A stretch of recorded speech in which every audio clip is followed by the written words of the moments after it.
Welcome to Smoke and Mirrors, the podcast that cuts through the noise of the many policies and regulations that affect American agriculture. Each week, we pull back the curtain on the programs, policies, and perceptions shaping the agricultural community in rural America. If you've ever felt like something doesn't add up, you're not alone. I'm Genevieve, and this is Smoke and Mirrors. Let's make sense of the maze we call farm policy. All right. Welcome to Smoke and Mirrors, the podcast where we make sense of agricultural policy. I'm excited to have two very special guests today, Senator Pat Roberts and former Secretary of Agriculture Dan Glickman. Gentlemen, thank you so much for taking the time to join me here. Thank you. Pleasure. So I've heard a lot of stories about Professor Barry Flinchbaugh, and one of them was that he used to host something called the Pat and Dan Show. And what I kind of hope that we're doing here is the Pat and Dan Show 2.0 in a podcast format. But could you tell me a little bit about what the Pat and Dan Show used to do? Well, I'll start out, and Pat was the great humorist of that show. But what Barry, I think, started this. We did it at the Kansas State Board of Agriculture meeting, and there was a big crowd at Pat, as I remember. We'd have 400 or 500 people at least, and all, not only the farm groups, but practicing working farmers, people in food and agriculture. And it was a time to discuss agriculture policies. And, there were farm bills that were happening and not happening, and there were crises that were happening and not happening. But I think the big thing I remember from that show is that the spirit of humor, of good humor, the spirit of talking about these issues with a smile, and the difference that I think we see today, not so much in agriculture, it's in everything else, but Pat and I and Barry would moderate it. We'd make fun of each other. We'd make fun of each other's hairlines or lack thereof. We'd make, we would, Pat would make fun of my Democratic Party credentials at times and wanting to know what I really believed in and whether I accepted the views of some of these Democrats that maybe were a little more left than even I was. But it was a good time and good questions from the floor, and it made us feel good. It was a time when agriculture was a lot more bipartisan, and we could talk about these issues in good faith and without trying to kill each other. And that was always a thing in Kansas, whether it was with Pat and me or whether it was Joel or Nancy Casabaugh. We really didn't try to create an environment of hostility. That wasn't the case. And so Barry had this great sense of humor, and so does Pat. And I'm probably the third on the list. And we combined humor with agriculture, farming, and government in general. And it was really a nice experience. What years would have this been when you were doing this? I mean, I didn't know about the Kansas State Board of Agriculture until a few days ago, to be honest. I think when we started off, Dan, it was an appointment by the governor, and they were very keen. All of the farm organizations and commodity groups were very keen on this event. Number one, it was entertaining. Dan is very entertaining. And I think the relationship was very important and really gets back to people talking to Dan and myself. I'm sure he gets the same question. What on earth is going on back there now? And I think one of the biggest things that has happened is the demise of people knowing one another, having the opportunity to know one another. And Dan and I certainly knew each other. I knew his wife, Rhoda, very well, his sister. His dad was a special friend to me for some reason. I think Dan almost had a heart attack when he found out that his dad was giving me campaign contributions. And jokes, too, and jokes. Yeah, we shouldn't talk about that. But anyway, Milt was a real character and a wonderful guy. He took Dan and I out to dinner in Wichita along with his missus. So we got along. I mean, we knew each other. You might not care for somebody on the floor of the House or the Senate with regards to their partisanship, but if you know them as an individual, it makes a difference. Then you can work with people. But today, in the Senate and the House, it's a Tuesday, Thursday situation. There's a show vote on Monday. Tuesday, they come in. Tuesday, Wednesday, Thursday, all of a sudden somebody smells the gas fumes and away they go on Friday. So that's Friday, Saturday, Sunday, Monday. And because of the cost of housing and everything else back here, families don't know one another. One of the things that my daughter Ashley, I know Dan remembers this, she had a flower, and she was on the floor of the house. Tip O'Neill would allow kids on the house every once in a while. So Dan leans over to Ashley, says, Ashley, can I smell that? She says, oh, yes. Well, it was a water flower. She hits the bulb, and there's Dan with water dripping off his glasses. I tried to warn him that Ashley was a little unique in that respect. What I'm trying to say is we've been friends, and we knew each other, and we knew each other's family. Sure, we had differences. And so there have been occasions, quite frankly, where Dan would call me, and I was in a particular position where I could do this along with Bob Dole, and he became Secretary of Agriculture. But the administration under that time, Bill Clinton, for some reason, they just sort of let Dan out there, and nothing was really being decided upon, and that's very unfair to an individual that has just been considered for it, and yet nothing happens. Well, I call Leon Panetta. He used to be on the Ag Committee and was a special friend, and he was the top gun for Clinton. He told me we couldn't talk about this. I said, I'm not talking about this. And he said, I just said, there's an individual we both know, and it'd be an awful good idea if you'd, get off your duff and let's get this thing done. And I also spoke to Bob Dole about it. He called. And now, people would think that maybe Dan and Bob Dole and myself were not, a real close threesome. Bob Dole said, well, if we have Dan in there, at least, he'll answer the phone. And Dan and I became pretty close. I was very happy to be of assistance to him down through the years and vice versa. So number one, we knew each other. We were friends. Barry recognized us both. There wasn't anything I did that Barry didn't call me and take credit for. Yeah, well, I would say a couple things here. Pat and Bob Dole were both very responsible for me becoming Secretary of Agriculture. The fellow who had the job had some ethics issues, I guess. He's a very fine guy, but got in trouble. I'm not sure today it would be viewed as very serious trouble, but back then it was. And so Dole and Roberts were very responsible for me getting the job. And I do remember one little vignette with Dole after the president asked me to be secretary, and he had told me that Roberts and Dole had both supported it. But I got to make sure that I talked to both of them, which I did. And Dole quipped, well, Dan, will this get you out of Kansas forever? And so I thought that was a pretty clever. It did, by the way. So, but Pat and I worked together a lot. We worked in the House together because we were both on the Ag Committee together. But when I became secretary and we had the 96 Farm Bill, we worked very closely. And that was Pat's, Pat basically wrote that bill. And we passed the bill. And I remember going to Bill Clinton, and he was getting a lot of pushback because it was a free market bill and not a top-down regulatory bill. And I said, no, I think we ought to pass it. I think it's the right thing to do.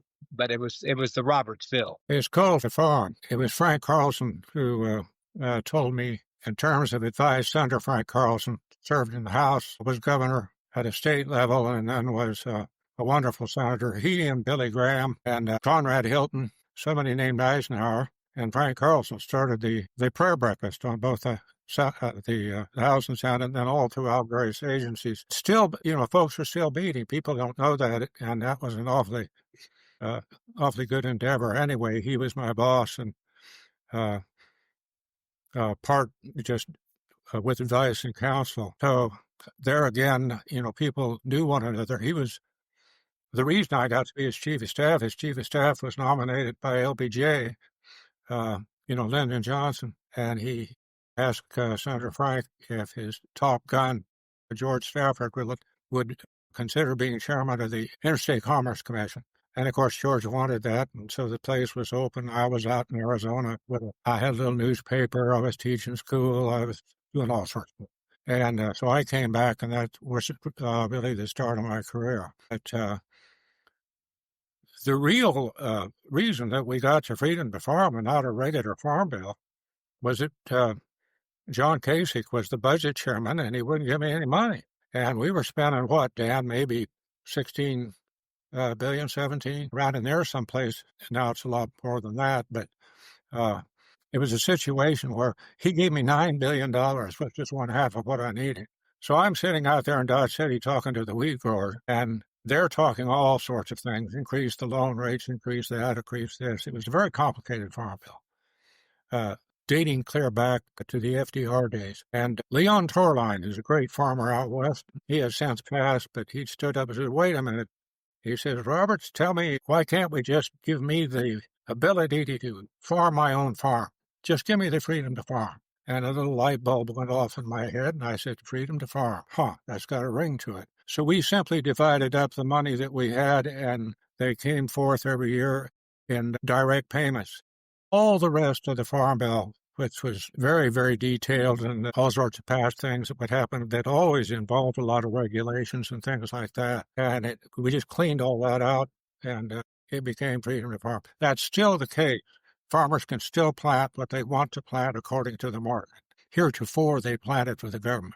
I think one thing to add to this is that Bill Clinton was an interesting guy involved in agriculture. I mean, he was a proverbial good old boy, and he probably knew more about agriculture policy than most presidents do, just because he was from Arkansas, and he would talk to anybody, he'd listen to anybody, and he liked Pat, he liked Bob Dole, so Clinton was a pretty easy guy to work as president. The only time he ever really interfered with me was he called me up one day and he says, we've got to raise the rice loan rate. And this is the loan rates on wheat, corn, on rice. And rice, of course, is a big commodity in Arkansas. And I said, Mr. President, that's going to interfere with the corn loan rate and the soybean loan rate. It's going to create inconsistencies. And he says, Dan, we've got to raise the rice loan rate.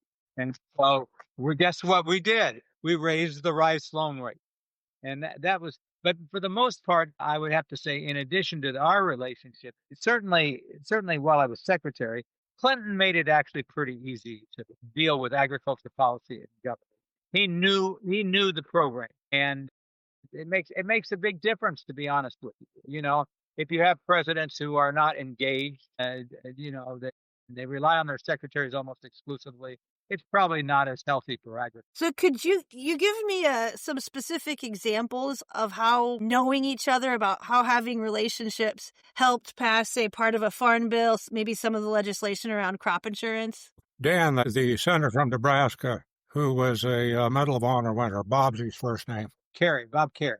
Yeah, Bob Kerry and I teamed up in the Senate, and he was a big champion for crop insurance. It later became the number one issue in the Farm Bill. I guess people would not understand that, except it is the predicate or our foundation. So when we get into Mother Nature not really treating us very well, and boy, that's the case, farmers knew they had that crop insurance. I remember in President Trump's first term, in the Office of Management and Budget, the guy that was running it was also the guy in charge of the Freedom Caucus. And that's like dealing with a porcupine, and just very, very difficult. And so I went up to see the president on the first week. I got in. Kellyanne Conway, I think, got me in. And I'm walking in the office, and he just motioned to sit on the divan. There was another group there, but nobody had given him my name. He didn't even know who I was. And so he said, why don't you come up here and sit next to me? What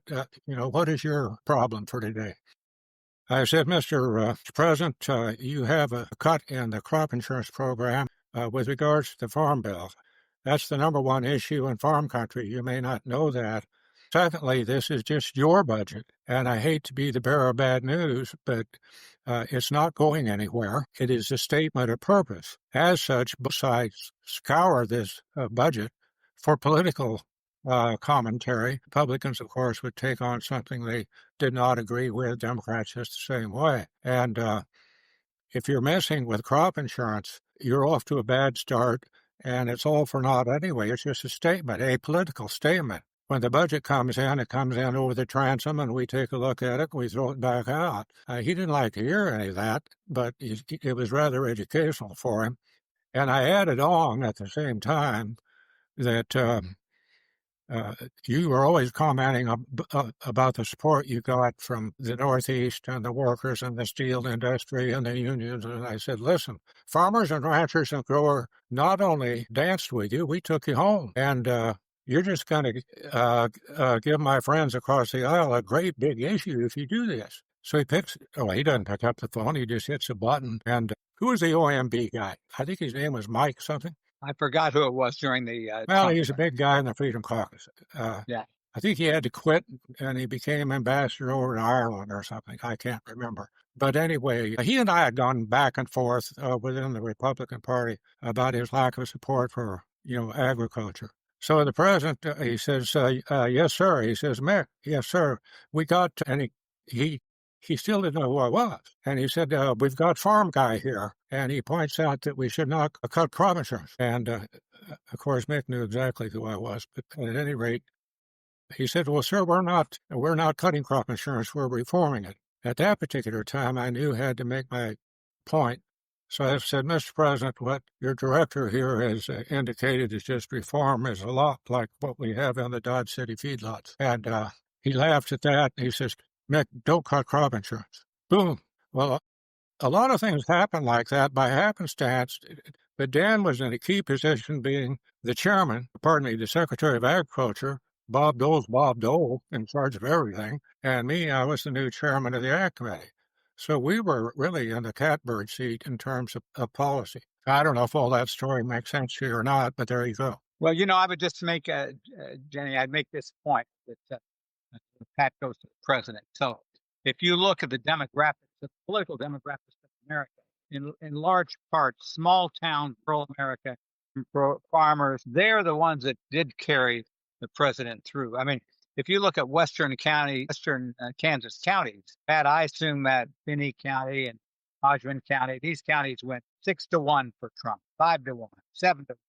And you added all those things together, and Trump came up with big victories in both elections, both the 2016 and 2024. What's kind of slightly disturbing now, or at least I can say this, is that Trump says he loves the farm, but I'm not sure that his policies reflect that. And he's got this issue with Argentinian beef, buying it to save the country economically. And he's got, for the first time in the Trump administration, there is unsettled feelings out there in agriculture, production agriculture, not just in Kansas, but everywhere, whether he cares or understands about these issues.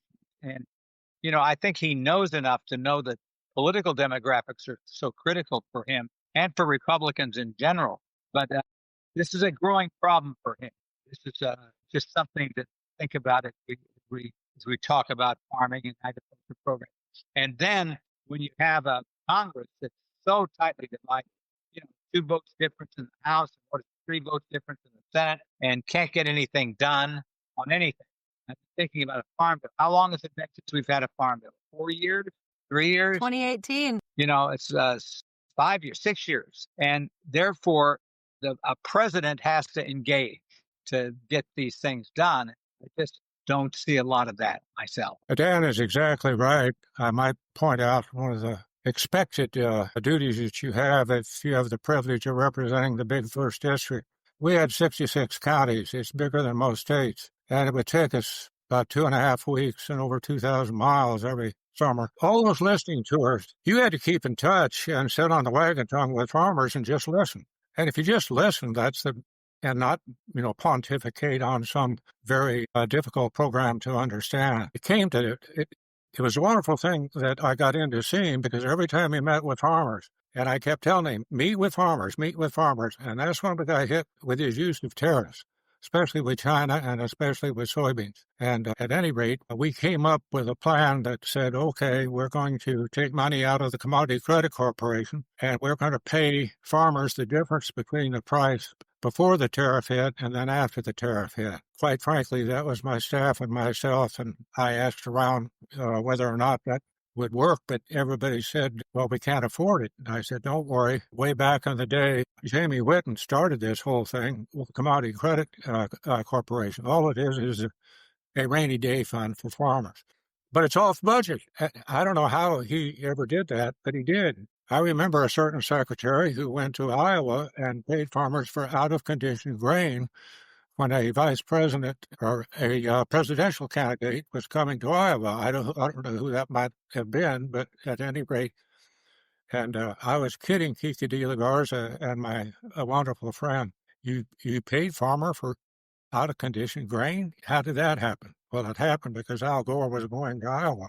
I shouldn't have told that story, but anyway, I'll stop there before I get in any more trouble. Yeah, well, I think that one of the things that I think Pat's leading into is that there was just a lot of discussion about farm policy, about farm bill, about the mechanics of what a farm program ought to look like. And the fact that we haven't had a farm bill for 6 years, I think, has really not helped agriculture, production agriculture at all. It makes you almost think that we have given up on it. We don't need one anymore. We just need emergency programs ad hoc, and we'll take care of the disasters and maybe some crop insurance issues, like we did this summer. But I don't think that helps the role of production agriculture. And even today we have this conflict with the SNAP program, which was, of course, the old food stamp program. And I think to some extent all those conflicts relate to the fact that we haven't, in recent years, that farm policy has just not had the stature that it used to have. Well, the thing, we don't have a farm bill yet, and I've been out of office for 5 years, and so has Stabenow. This is Deborah Stabenow, a senator from Michigan. There's no way that we voted alike on the floor of the House. She was in Democrat leadership, and on most cases, she'd be on one side, I'd be on the other, but not with agriculture. She was chairman when I was the ranking Republican. She became the ranking Democrat when I became chairman. And this last farm bill passed by 87 votes. That set a record. It's because we did what we had to do with the food stamp program, or the nutrition title, really is the bigger, and that takes most of the money from the farm program. And it's exceedingly important. It always has a bunch of problems to it. But I knew that I had to, quote, save food stamps or have a good title so that we could get a strong Democrat vote. We got every Democrat. We lost 13 Republicans, but if you go down those 13 Republicans, they never voted for a farm bill. They just felt it was not the thing to do. Could you talk about the amount of work it takes to put together a farm bill? The time and the effort and the number of people? Well, it's a lot like pushing or pulling a wheelbarrow. I don't know. I think we have 12 titles in the farm bill, and it is very broad and one of the most important bills that we could pass. So you have to take a look at each title and figure out, okay, where are we? We had over 1,000 people, both Democrat and Republican oriented, representing a different entity to back this bill. We did have a hiccup because in the House they wanted the Freedom Caucus bill, and that's going nowhere. So it was 3-1 on all the votes in the conference when it finally boiled down to that. So if you get 87 votes for a farm bill, I was damn proud of that, and so was Deborah. And we still, I pick up the phone and call her every once in a while. And she was saying that she got a lot of calls from her colleagues, said, why don't you get Roberts back, and you go back and you can get a farm bill. I talked to John Bozeman, who is the current chairman on the Republican side. I don't know C.J. Johnson very well, who's on the House side, and his Republican candidate. We have 2 people on the Ag Committee in the House, and both are doing a good job. And I don't know if we're going to get a farm bill, Dan. Yeah, well, that's what I said. I just, I don't think it's top of priority, certainly, right now in the big scheme of things. Just going back to your question, the Farm Bill covers a lot of things. It has a research title, which is extremely important. Certainly, K-State benefits from a lot of that. It's got a food safety title. It's got the nutrition title, which is not just SNAP, but it's all the other nutrition programs, child nutrition, other kinds of things. So because you have so many disparate things, it takes a lot of work because it's all not just one thing. And there's been some people who thought about, well, let's just move the farm title out and pass that only. But that would be a serious mistake. It would even, farm policy would have less of an influence than that, in my judgment. So, it takes a lot of work, but while we were doing this routinely, we were passing farm bills every 5 years or whatever it was.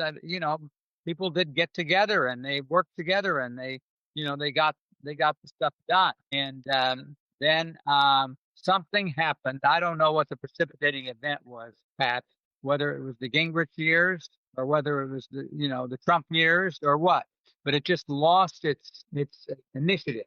It's push. I think when we were privileged to serve together, Dan, the stars were aligned that everybody realized a lot more people represented rural areas, and they were senior So we did have clout. I mean, people like Bob Dole. Hubert Humphrey is another very strong individual. He's up there in the Farmers Union area, but we still had to cross some T's, dot some I's to get this one done. The one that's in there now, and we just keep extending it. You remember, Dan, that Chuck Grassley always had his payment limitation. Amendment. It sounds pretty good to people who don't understand agriculture, but he would not pay farmers at a certain level of farming. All that did was punish the people who really provided the food and fiber for our country. And so some way we would get it done with Grassley finally shutting the door on it or whatever. This time around, the last farm bill, I say this, it's been now how many years? But anyway, Chuck came and he said, now what about my payment limitation? I said, Chuck, I'm tired of fighting with you on that. You will have a payment limitation. I'm going to accept it. I'm going to speak for it. And he was stunned. And what he didn't know was that we did pass a payment limit, but we made it applicable only to Iowa as a test pilot program. He didn't know that until we got to the floor. And he finally got around to reading the amendment, this, that, and the other. And all of a sudden, I heard this explosion. I decided I would run to the cloakroom. So we got it. Is that a true story? Pardon me? Is that a true story? Hey, Pat wouldn't lie to you. What happened then is that he got up and decided that he would withdraw his amendment so it wouldn't pass. He didn't want to penalize his own farmers, but he sure wanted to penalize everybody else. By the way, I love Chuck Grassley. There's a lot of things now in farm policy that weren't there 30 or 40 years ago. One is conservation, environmental issues, sustainability, and even though that's taken a political hit a bit, those are issues that are certainly, if you're out of K-State, those are issues that you teach a lot about. And Absolutely. It's important for people. Water quality, diet, nutrition. These are issues that and the Farm Bill used to really not deal with any of these things. And now you have a whole panoply of issues that go beyond the traditional Farm Bill that are part and part of the policy. And there are a lot of groups that have kind of taken over, and it's more than just the agriculture committees kind of handling this latest time around with I don't know if I can pronounce it. Is it Doge, whatever? No. When they had Musk going around, I think on the surface of it, maybe there's more good than bad, but I'm not sure. So anyway, a lot of cuts in some of the titles of the Farm Bill because of it. And of course, you don't expect that kind of thing. Dan's exactly right. We've always felt in the farm country that we are underappreciated. So we just have to keep selling just how important that is. Not only to feed our country with the best quality food at the lowest price in the history of the world, but also a very troubled and hungry world. That part really bothers me. I think Pat raises a good point. That is that, all of our global food security programs, food for peace, a lot of this started, frankly, Pat, during the Eisenhower administration. And we create surpluses in certainly grains. And out of that came the food for peace and Title I, all these programs. The administration has kicked these programs in the butt, to be honest with you. Some members of Congress have been helpful in dealing with it, but when you consider that these programs were part of the American engagement in the world, so that we were leaders, and feeding the world was not a negative thing to do. It's troubling to see those being attacked, and USAID. I'm sure there are problems with it, and I'm sure they don't run their program fully beautifully all the time, but we've saved a lot of lives around the world. Farmers, America, saved a lot of lives around the world, and to see that go out of favor. So we've talked about some examples where people coming together to work, having existing relationships, help make things happen. But I imagine there's cases where you really put your heart into something, spent a lot of time, worked with a lot of people, and it didn't go through because of an individual, because you didn't have relationships or wasn't trust. Could we talk about sometimes where things don't work out and what your experience was like with that? You want to go first, Dan, or I'll give it a shot? We have a facility out of K-State. It's the National Bioagriculture Facility. It used to be located at Plum Island, right off of New York, our new communist capital of the United States. Anyway, it was really degraded. Now, completely on another subject, Frank and I went to Moscow there was a new committee on the Armed Services Committee, and it was called, the Emerging Threats Subcommittee. We had determined on the Intelligence Committee, I was chairman of it, that there's a lot of dangers. The oceans do not protect us anymore. You got to think about this as what, 20 years ago? And I kept warning people that there could be a real problem. At any rate, Frankie and I were in Moscow just at the time that Putin came in, by the way. And I was meeting with a lot of the scientists from secret cities there. They were no longer secret when the Soviet Union fell apart. And it was a place called Obelinsk. And we were hiring scientists to continue their work in agriculture. Well, their work was to design the best way to attack a country's food supply. And it really was stunning to me. I go back home, and the person who let me know that was the former commandant of the Marine Corps, Jim Jones. Well, I knew him because, being a Marine, I was one of the Marine caucus, and he was commandant of the Marine Corps. Well, he's the one that tapped me on the shoulder and said, this thing is really getting very serious. They really opened up that whole area. Dick Lugar from Indiana would go to a lot more of their secret cities.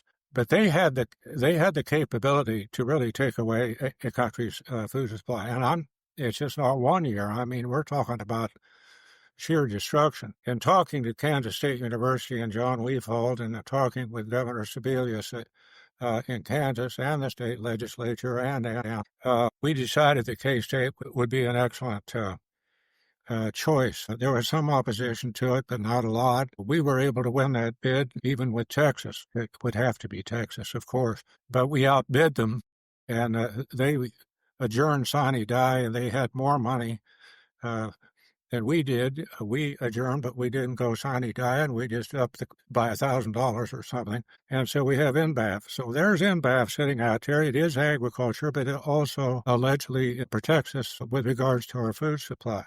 Well, one of the reasons that we were successful is, as chairman of the Intelligence Committee, we had an admiral before us, and I think it was about the USS Cole, and unfortunately, some of my Democrat friends were really giving him a hard time. I interceded as chairman and saying, we don't give a hard time to people with stars on their shoulder and ribbons on their chest and the circles of command that the Navy has, and so I sort of saved him. Well, guess who was in charge of the bid? That same admiral. For some reason, in my political world, I always knew somebody that it would just happen that way. And the same thing is true with Dan, of course, on the other side. So again, if you know people, and all of a sudden it all comes together, and we do have NBAF at K-State. Well, it's very popular here.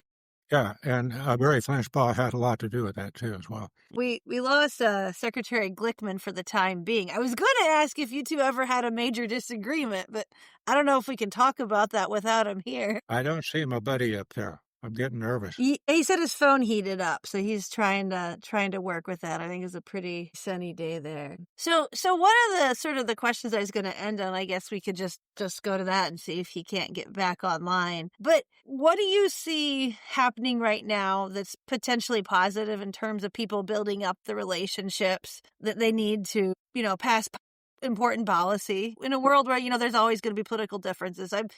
I'm curious, what are some, like, a good thing that you see happening and maybe something that you're worried about? The sign of the times is such that ideology has taken over, and partisanship to the degree that... I'm back. The phone heated up, so I put it in the refrigerator for about 5 minutes.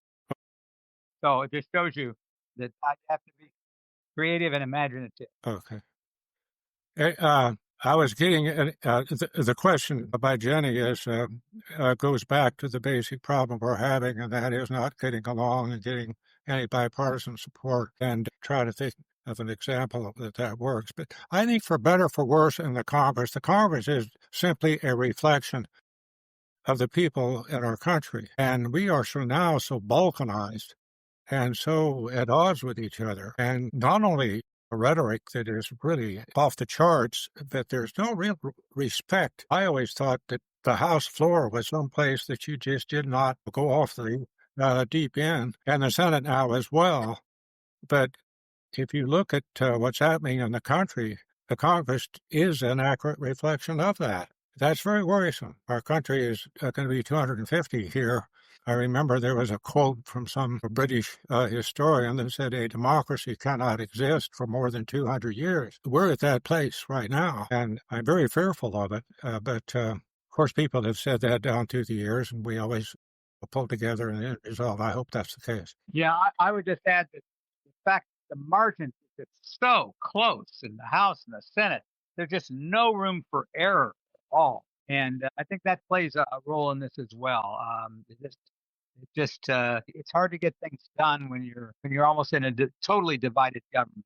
And then the third thing is, what is the role of the president of the United States in all this stuff? Now, this has been going on long before Trump. I don't want to blame him for everything.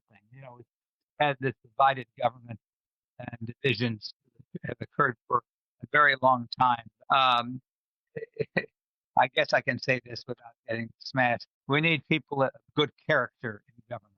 Character is really important across the board. I think you're right in the respect that I remember my dad talking about FDR, and obviously in the middle of a depression. So, trying all sorts of things. And he always bemoaned the fact that he was not doing regular order, if you want to call it that way. Trump is Trump. It would appear that my friends across the aisle, the number one concern they have on their mind is Trump. And they're displaying a rather unique, fervent opposition to him. I think with any president, you have people that feel very strongly about something they have done. I think it's basically Trump's personality that a lot of people don't like it. A lot of people do. I've never seen a president accomplish more in 9 months than this guy. I don't know when he sleeps, but there's an awful lot of things that he will say that I would think he'd just as soon not say that. So, he could put it in a better way. So we are where we are, but we do lack the giants in the House and Senate that were able to come to grips with things and then, bring everybody on. And I include Dan Glickman in that bunch. Well, I appreciate that. But those giants were a counterbalance to an executive branch which is always tending to want to accumulate more power. It doesn't matter if you're a Republican president or a Democratic president.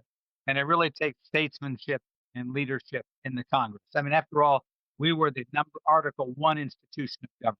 So I think the founding fathers had an idea that we were the repository of good judgment. And so anyway. Do you have a story of when you had a conflict over the years and how you worked through that? Or maybe some of your colleagues had a conflict that they were able to work through or not work through? Who, me or Dan? You, both of you. Did you ever get in a fight? Oh, my staff put together a laundry list.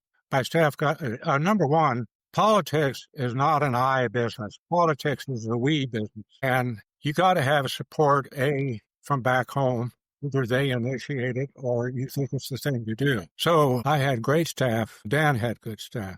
Great friends, made it a point to really get acquainted to the movers and the shakers in the Senate as well as the House. Dan has this quality as well, essentially, don't take yourself very seriously, but take the job damn serious. And if you can have a sense of humor, Dan has a wonderful sense of humor. His dad is unreal, or was unreal. He's such a great guy. I was on an airplane with him coming from Wichita to Washington. We ended up in Pittsburgh on a bus. I don't know how many stories and jokes that he told, and I couldn't keep up. Not all were politically correct either. I don't think anybody could get. Milt Glickman was a character second to none, and his son is a chip off the old block. I do think that this quality that Pat mentioned, which actually helps build character, which is a good self-deprecating sense of humor. And if you look back in history, you got Roberts and Dole in Kansas who had that. And there have been those in the House that have had that over the years, in the Senate, Alan Simpson. But if you look historically, our greatest presidents, all had good senses of humor. Eisenhower used to say, without a good sense of humor, you can't motivate people to do anything. And of course, Lincoln had this amazing wit, and Roosevelt did too, and John Kennedy did as well. And so it makes a difference that we can kind of sometimes smile and not get so serious about it. So you always got along, is what you're saying? Yeah. There was one time when I was thinking about running against Pat, which I was quickly extinguished. I don't remember whether it was Leroy Towns of your staff or somebody called me and said, "Are you sure you want to do this?" And then we talked about it. Of course, Leroy's changed a lot in his political philosophy over the last, But anyway, it was, Kansas was a small state, so these jobs would open up, and you'd take a look at them, and I never did it. So that would be one thing that the natural order of politics would be. I noticed, Pat, that the Kansas legislature was thinking about redistricting to squeeze Sharice Davids out of her office, and she, I think, adroitly said, "Well, I'm just going to have to look at that Senate race in Kansas," and I guess that issue has been resolved. I don't know. Dan, we already did that. Well, they, not us. They already did this. Sharice is unique. If somebody said, what's her background? Well, number one, she's the only Native American woman that ever served in the Congress. But number two, if you ask, well, what does she bring in terms of experience? Well, she was a cage fighter. A what? Yes, a cage fighter. Now, what are the chances of somebody like that winning? Personally, her relationship with other people, truly listening, that's her big situation. She called me when she got to Washington and said, can I come over and visit with you? I understand that you have a lot of advice and counsel, so on and so forth. I thought maybe she was kidding me. She shows up and my gosh, we talked for an hour. And continually today, she invites her to big meetings over there. The state legislature reapportioned it so that Wyandotte is not in that district anymore, Wyandotte County. She won even by a bigger margin. And I would warn my colleagues in the state legislature, fine, you do this, you're going to have a Senate candidate.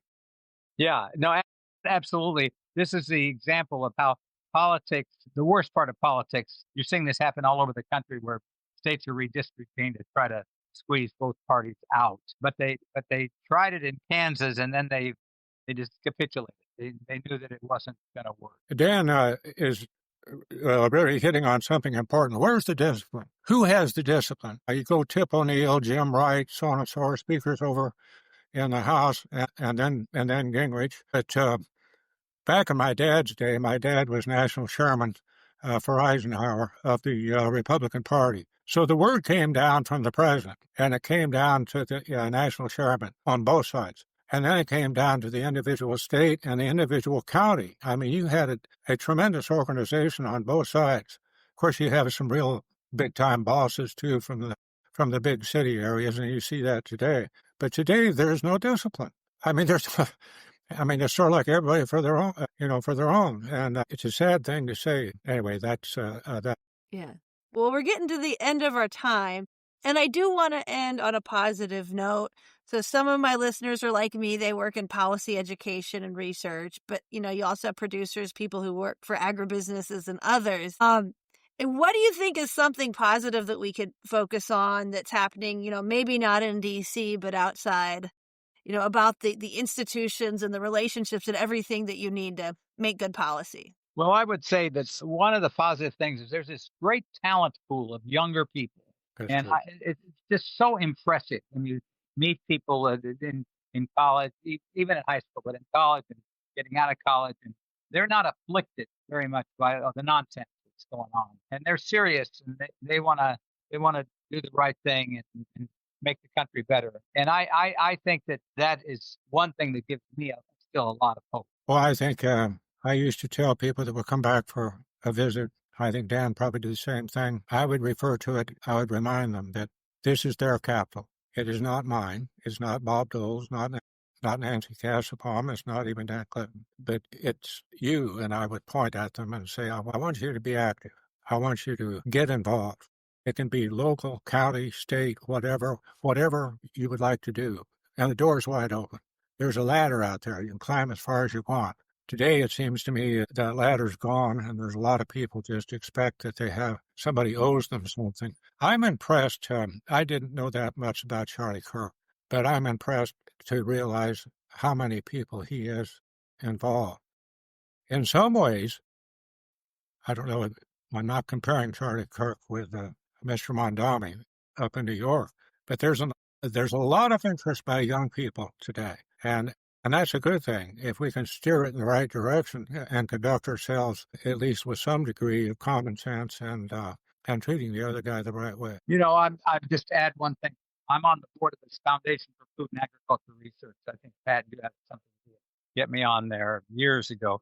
But you meet with all these younger people, and they're working on these exquisitely sophisticated science projects. I mean, science in terms of water quality, in terms of pest resistance, in terms of diet, nutrition. I mean, there is a huge amount going on in this world that is positive. And so we ought to rejoice in that too. And I've seen exactly the same thing with our students here at Kansas State. They're respectful, they're hardworking, they're sharp, they care about the world, they care about the work that they do. So hopefully there's a lot of opportunities for them to take leadership moving forward. Appreciate that. Thank you. Thank you. Okay, thanks so much for your time. Thank you. Great to see you, Pat. Hope to see you soon. Thanks for joining us on this episode of Smoke and Mirrors. If today made you think or see things a little differently, share it with someone who appreciates cutting through the noise. Don't forget to subscribe, rate, and leave a review wherever you get your podcasts. Thanks for spending part of the day with us. Until next time, keep asking what matters.